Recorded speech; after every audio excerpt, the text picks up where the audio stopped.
ನಮಸ್ಕಾರ ಎಲ್ಲರಿಗೂ, welcome back our channel stories by Suman.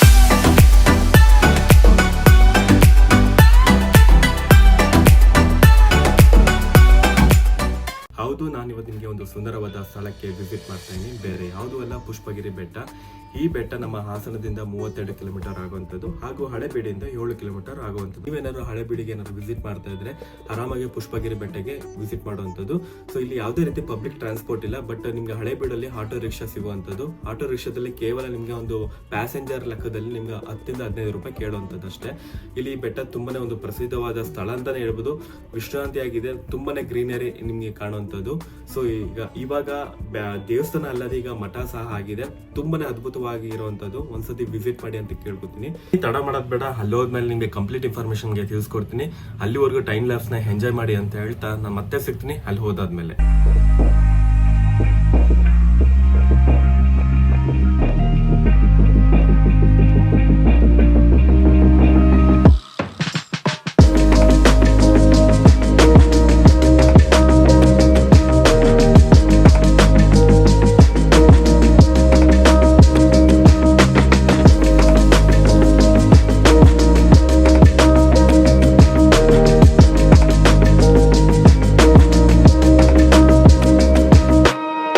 Mallikarjuna ಸ್ವಾಮಿ ದೇವಸ್ಥಾನ ಹಾಗೂ ಒಂದು ಪಾರ್ವತಿ ದೇವಸ್ಥಾನ ಇಲ್ಲಿ ನೋಡುವಂಥದ್ದು.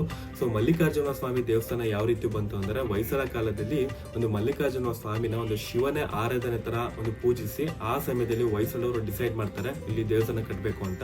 ಸೊ 9ನೇ ಶತಮಾನದಲ್ಲಿ ಈ ದೇವಸ್ಥಾನ ನಿರ್ಮಾಪನೆ ಆಗಿರುವಂಥದ್ದು. ಸೊ ಮಲ್ಲಿಕಾರ್ಜುನ ಸ್ವಾಮಿ ಪಕ್ಕದಲ್ಲೇ ನಿಮ್ಗೆ ಒಂದು ಪಾರ್ವತಿ ದೇವಸ್ಥಾನ ಕಾಣುವಂಥದ್ದು. ಸೊ ಈ ದೇವಸ್ಥಾನ ಕಂಪ್ಲೀಟ್ ಇನ್ಫಾರ್ಮೇಶನ್ ತಿಳ್ಕೊಳ್ಬೇಕು ಅಂದ್ರೆ, ಈ ದೇವಸ್ಥಾನ ಬ್ಯಾಕ್ ಸೈಡ್ ಅಲ್ಲಿ ಒಂದು ಪುರಾತನ ಕಾಲದಲ್ಲಿ ಒಂದು ಕಲ್ಲಿನಲ್ಲಿ ಕಂಪ್ಲೀಟ್ ಇನ್ಫಾರ್ಮೇಶನ್ ಬರೆದಿದ್ದಾರೆ. ಸೊ ನೀವು ಇಲ್ಲಿ ವಿಸಿಟ್ ಮಾಡಿದ್ರೆ ಆ ಕಲ್ಲಿನಲ್ಲಿ ನೀವು ನೋಡ್ಕೋಬಹುದು. ಇಷ್ಟು ತುಂಬಾನೇ ಅದ್ಭುತವಾಗಿ ಇರುವಂತದ್ದು. ಸೊ ಈ ದೇವಸ್ಥಾನ ಅಲ್ಲದೆ ಪಕ್ಕದಲ್ಲೇ ನಿಮ್ಗೆ ಮಠ ಕಾಣುವಂಥದ್ದು. ಸೊ ಮಠದ ಈಗ ರೀಸೆಂಟ್ ಆಗಿರೋದು, ಈ ಮಠದಲ್ಲಿ 100 ವಿದ್ಯಾರ್ಥಿಗಳು ಇಲ್ಲಿ ಒಂದು ವಚನ ಒಂದು ಕಲಿತಿರೋದು. ತುಂಬಾನೇ ಅದ್ಭುತವಾದ ಸ್ಥಳ ಅಂತಾನೆ ಹೇಳ್ಬೋದು. ಸೊ ಈ ಮಠದ ಮುಂಭಾಗದಲ್ಲಿ ನೀವೊಂದು ತಮಿಳುನಾಡು ಮತ್ತೆ ಚಿಕ್ಕಬಳ್ಳಾಪುರದಲ್ಲಿ ನೋಡಿರ್ತೀರಲ್ಲ ಒಂದು ಶಿವನ ಮೂರ್ತಿ, ಶಿವನ ಸ್ಟ್ಯಾಚು, ಅದೇ ರೀತಿ ಇಲ್ಲಿ ನೀವು ಕಾಣುವಂಥದ್ದು ಇಲ್ಲಿ. ಸೊ ಇಲ್ಲಿ ನಿಮ್ಗೆ ಶಿವರಾತ್ರಿ ಟೈಮಲ್ಲಿ ತುಂಬಾನೇ ಜನ ಬರುವಂಥದ್ದು. ಸೊ ನೋಡ್ತಾ ಇದ್ರಲ್ಲ, ಸೇಮ್ ಆಲ್ಮೋಸ್ಟ್ ನಿಮ್ಗೆ ಚಿಕ್ಕಬಳ್ಳಾಪುರದಲ್ಲಿ ಯಾವ ರೀತಿ ಒಂದು ಶಿವನ ಸ್ಟ್ಯಾಚು ನೋಡ್ತಾರೋ ಅದೇ ರೀತಿ ಇಲ್ಲಿ ನೋಡುವಂಥದ್ದು. ಶಿವರಾತ್ರಿ ಅಂತೂ ತುಂಬಾ ಜನ ಬರ್ತಾರೆ ಮಾತ್ರ. ಹಾಗೂ ಈ ಮಠದ ಸುತ್ತಮುತ್ತಲ ಒಂದು ಸುಂದರವಾದ ಗಾರ್ಡನ್ ಇರುವಂಥದ್ದು. ಸೊ ಆರಾಮ ಬೇಕಾದ್ರೆ ನೀವು ವಿಶ್ರಾಂತಿ ತಗೋಬಹುದು. ಸೊ ನೀವೇನಾದ್ರು ಪುಷ್ಪಗಿರಿ ಬೆಟ್ಟಕ್ಕೆ ಬಂದರೆ ಸೊ ಇಲ್ಲೇ ನಿಮಗೆ ಒಂದು ಚೌಟ್ರಿ ಸಹ ಅವೈಲೇಬಲ್ ಇದೆ. ಸೊ ಮದುವೆ ಏನಾದ್ರು ಮಾಡ್ಕೋಬೇಕು ಅಂದ್ರೆ ಮದುವೆ ಮಾಡ್ಕೊಳ್ಳಿ, ಇಲ್ಲಾಂದ್ರೆ ಫಂಕ್ಷನ್ ಏನಾದ್ರು ಇದ್ರೆ ಫಂಕ್ಷನ್ ಸಹ ಮಾಡ್ಕೋಬಹುದು. ತುಂಬಾನೇ ಅದ್ಭುತವಾದ ಸ್ಥಳ ಅಂತಾನೆ ಹೇಳ್ಬೋದು. ಇದರ ಜೊತೆಗೆ ಇಲ್ಲೊಂದು ಕಾಫಿ ಸೆಂಟರ್ ಇದೆ ಮಾತ್ರ, 1952 ಅಂತ ಕಾಫಿ ಸೆಂಟರು. ಸೊ ನೀವೇನಾದ್ರು ವಿಸಿಟ್ ಮಾಡಿದ್ರೆ ದಯವಿಟ್ಟು ನಾನು ಹೇಳ್ತೀನಿ, ಇಲ್ಲೊಂದ್ಸತಿ ನೀವು ಫಿಲ್ಟರ್ ಕಾಫಿನ ಟ್ರೈ ಮಾಡಿ, ತುಂಬಾನೇ ಅದ್ಭುತವಾಗಿರುತ್ತೆ. ಸೊ ನಾನಂತೂ ಪುಷ್ಪಗಿರಿ ಬೆಟ್ಟಕ್ಕೆ ಬಂದಾಗೆಲ್ಲ 1952 ಕಾಫಿ ಸೆಂಟರ್ಗೆ ಹೋಗ್ಬಿಟ್ಟು ನಾನಂತೂ ಮೀಡಿಯಂ ಕಾಫಿನೇ ತಗೋತೀನಿ. ಸ್ಮಾಲ್ ಅಲ್ಲ, ಮೀಡಿಯಂ ಕಾಫಿನ ನಾನು ತಗೊಳ್ಳೋಂಥದ್ದು. ಅಷ್ಟು ಚೆನ್ನಾಗಿ ಮಾಡ್ತಾರೆ ಫಿಲ್ಟರ್ ಕಾಫಿ, ತುಂಬಾನೇ ಅದ್ಭುತವಾಗಿರುತ್ತೆ. ಸೊ ಒಂದು ನೋಡಿದ್ರೆ ಟೋಟಲ್ ಆಗಿ ನಿಮ್ಗೆ ಇಲ್ಲಿ ಒಂದು ಆರಾಮಾಗಿ ಒಂದು ವಿಶ್ರಾಂತಿ ತಗೋಬಹುದು, ಹಾಗೂ ದೇವಸ್ಥಾನಕ್ಕೆಲ್ಲ ವಿಸಿಟ್ ಮಾಡ್ಬೋದು, ಮಠಕ್ಕೂ ವಿಸಿಟ್ ಮಾಡ್ಬೋದು. ತುಂಬಾನೇ ಅದ್ಭುತವಾದ ಸ್ಥಳ ಅಂತಾನೆ ಹೇಳ್ಬೋದು. ಸೊ ಅದ್ರ ಜೊತೆಗೆ ನಿಮ್ಮ ಮಕ್ಳೇನಾದ್ರು ಬಂದ್ರೆ ಇಲ್ಲಿ ಒಂದು ಮಕ್ಕಳಿಗೆ ಒಂದು ಗೇಮ್ಸ್ ಆಕ್ಟಿವಿಟೀಸ್ ಸಹ ಇಲ್ಲಿ ಇರುವಂಥದ್ದು. ಆರಾಮಾಗಿ ಬೇಕಾದ್ರೆ ಅವ್ರನ್ನ ಬಿಟ್ಬಿಟ್ಟು ಬೇಕಾದ್ರೆ ನೀವು ದೇವಸ್ಥಾನಕ್ಕೆಲ್ಲ ವಿಸಿಟ್ ಮಾಡುವಂಥದ್ದು. ತುಂಬಾನೇ ಅದ್ಭುತವಾದ ಸ್ಥಳ ಅಂತಾನೆ ಹೇಳ್ಬೋದು.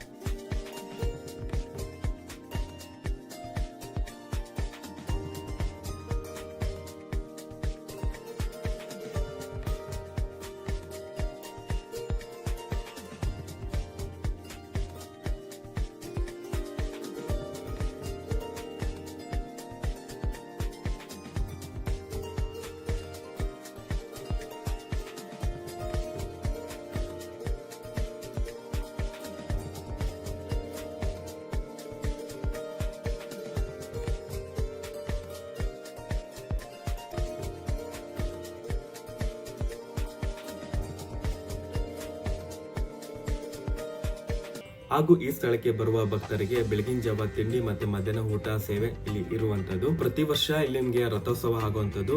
ಸೊ ನಾನ್ ಬರುವ ಸಮಯದಲ್ಲಿ ಇಲ್ಲಿ ರಥೋತ್ಸವ ಆಗ್ತಿತ್ತು. ತುಂಬಾನೇ ಅದ್ಭುತವಾಗಿತ್ತು ಅಂತಾನೆ ಹೇಳ್ಬೋದು. ಸೊ ನಾನ್ ಹೇಳೋದೇ ಇಷ್ಟ, ನೀವೇನಾದ್ರು ಹಳೆಬೀಡು ಕಡೆಗೆ ಏನಾದ್ರು ಬಂದಿದ್ರೆ ದಯವಿಟ್ಟು ಪುಷ್ಪಗಿರಿ ಬೆಟ್ಟಕ್ಕೆ ಒಂದ್ಸತಿ ವಿಸಿಟ್ ಮಾಡಿ. ತುಂಬಾನೇ ಅದ್ಭುತವಾದ ಸ್ಥಳ ಅಂತಾನೆ ಹೇಳ್ಬೋದು. ಸೊ ಐ ಥಿಂಕ್ ಈ ವಿಡಿಯೋ ನಿಮ್ಗೆ ಇಷ್ಟ ಆಗಿದ್ದಲ್ಲಿ ದಯವಿಟ್ಟು ಲೈಕ್ ಮಾಡಿ, ಶೇರ್ ಮಾಡಿ. ಹೊಸಬರಾಗಿದೆ ದಯವಿಟ್ಟು ಸಬ್ಸ್ಕ್ರೈಬ್ ಆಗಿ ಅಂತ ಕೇಳ್ಕೊತೀನಿ. ಮತ್ತೆ ಸಿಗ್ತೀನಿ ಒಂದು ಬೇರೆ ವಿಡಿಯೋ ಜೊತೆಗೆ. ಅಲ್ಲಿವರೆಗೂ ಟೇಕ್ ಕೇರ್.